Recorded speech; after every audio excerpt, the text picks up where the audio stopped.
my colleagues. The first issue that I want to start with is I guess, to come back to the purpose of this and to talk about the threat environment that we're operating in, because I think that's important context.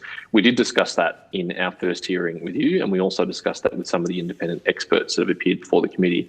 But there has been at least one significant development since we last heard from you, and that is the decision on the 19th of July by the Australian government in conjunction with our allies to attribute the Microsoft Exchange hack to China and entities associated with the Chinese government. I'm interested in your reflections on that, but a particular aspect I'll direct you and either Ms Noble or Ms Bradshaw or anyone else wants to comment on it too. In the Biden administration's statement, where they set out the reasons why they've decided to do this, one of the very interesting aspects is the connection between criminal contract hackers and state hacking, because it's often been the case in public debate that quite a bright line of distinction is drawn between, on the one hand, state-sponsored activity and criminal activity. But at least in the Biden administration's statement, they draw a direct connection between the two, saying that the Chinese government employed criminal hackers to engage in their activities, and that it's possible even that ransomware operations were conducted against private companies that have included ransom demands of millions of dollars from PRC government-affiliated cyber operators. So I just wonder if you can comment a bit more about that fusion between the criminal elements here and the state-sponsored elements.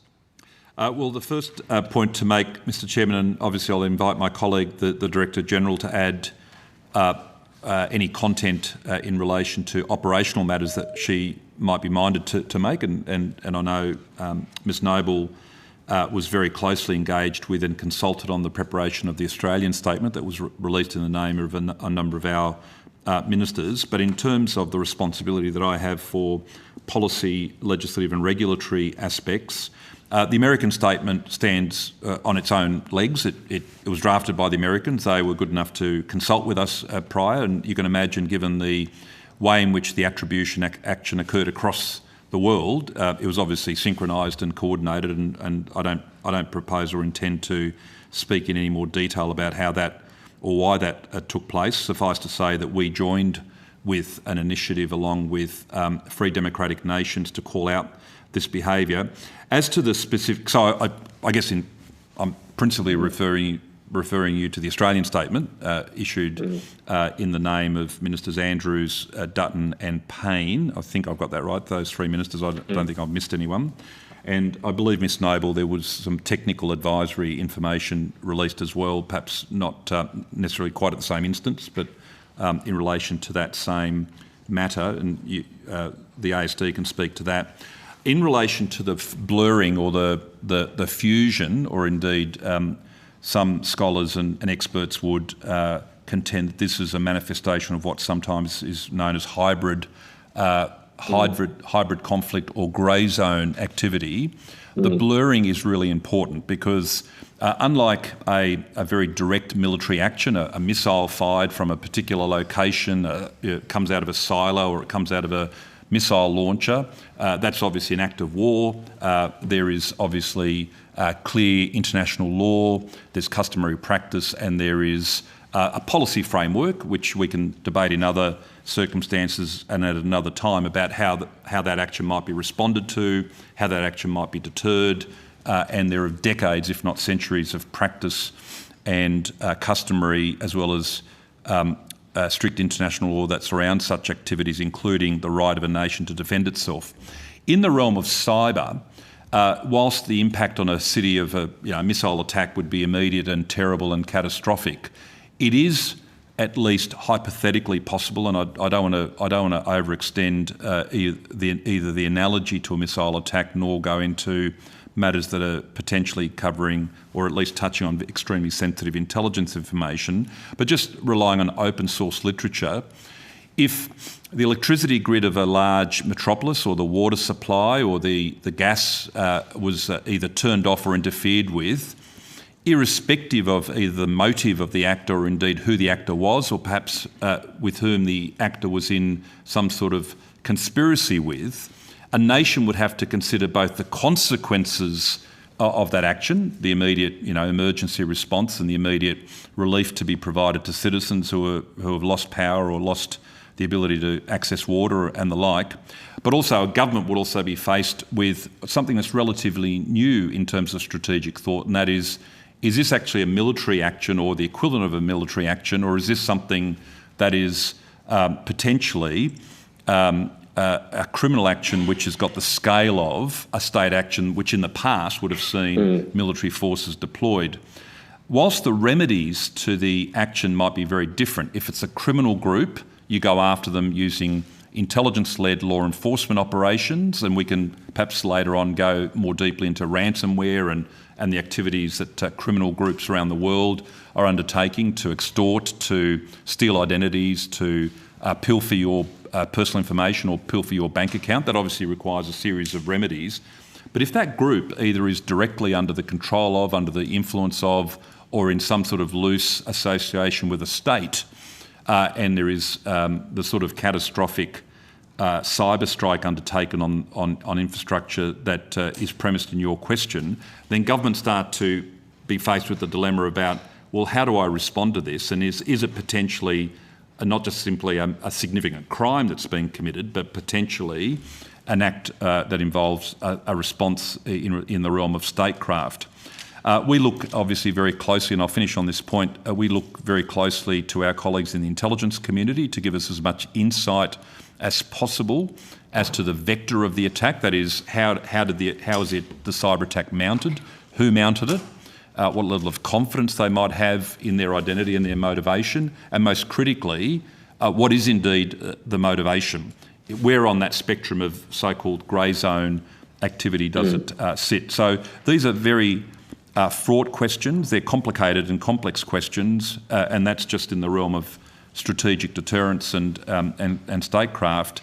It's the view of the government that as much as possible, the defences, the responses, the incident management, the sharing of threat information in those sorts of scenarios is laid out very clearly and transparently in a legislated framework, which doesn't have to be invented or scrambled on the day, but rather is set through procedures that are well understood through the regulatory framework. I'll pause my response, and I might just, through you, Mr Chairman, invite the Director General to see if she's got anything to add to my remarks.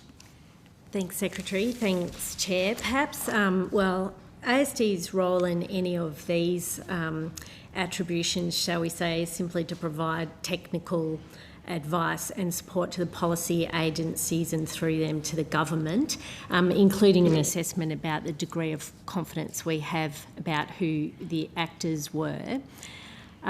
In this case, and perhaps I'll just explain what made this over the line or having crossed a line in the judgment of a coalition of a huge number of international partners or other countries is what happened technically. So to describe it in plain language, it would be like houses and buildings had faulty locks on the doors.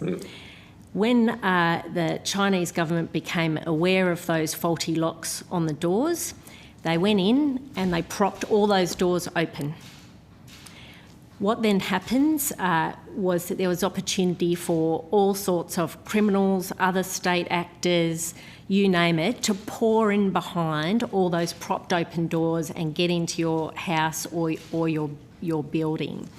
And it's that action from a technical point of view which crossed a line in the judgment of policy agencies and governments around the world. Mm-hmm.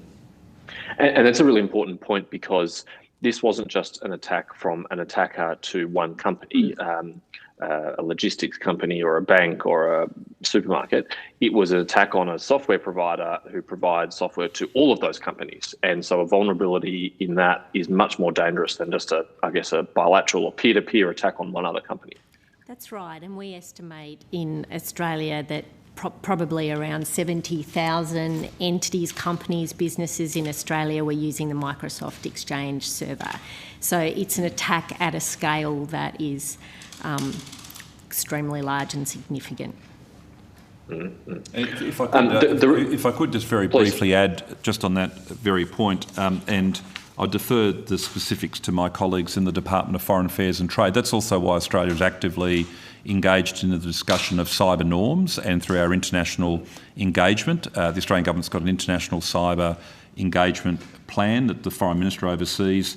It's really important that in cyberspace, whether the activity is done recklessly or it's done maliciously, but with a clear intent, that states adhere to good practice, that states adhere to restraint, partly because sometimes the activity might be misinterpreted. That example I gave of, well, is this some sort of...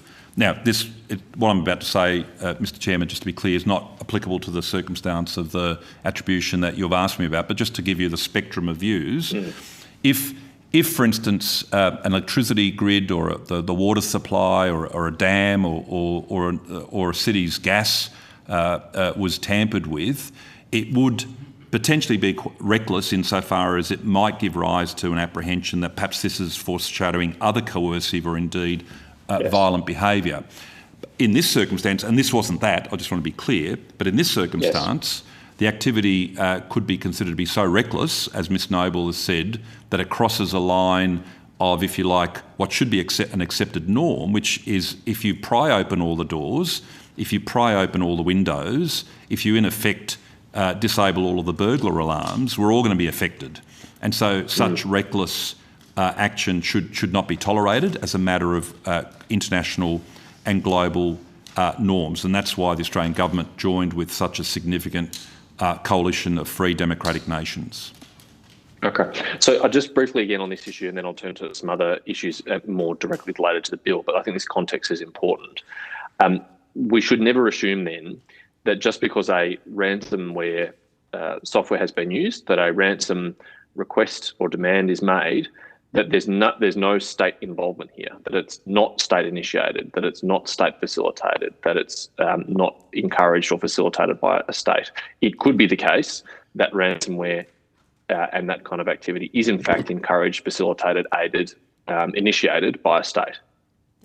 In fact, to the contrary, Mr Chairman, I think we're both agreeing to the premise. In fact, policy and intelligence officials should keep an open mind that in fact it's likely to be, at least if not tolerated, perhaps even endorsed, perhaps even sanctioned by a state actor, simply because some of the tools involved sometimes have been adapted from, have been lifted from, or need to be deployed with at least the implicit recognition or permission, shall we say, of certain state actors. So you need to, regrettably, unlike, say, in classical law enforcement, where typically speaking, you don't start with the view that a massive drug importation or a mass-scale child exploitation pedophile network that might be operating on the dark web has got some kind of deeply entwined nexus with state actors. Sometimes they do, but typically that's not your starting point.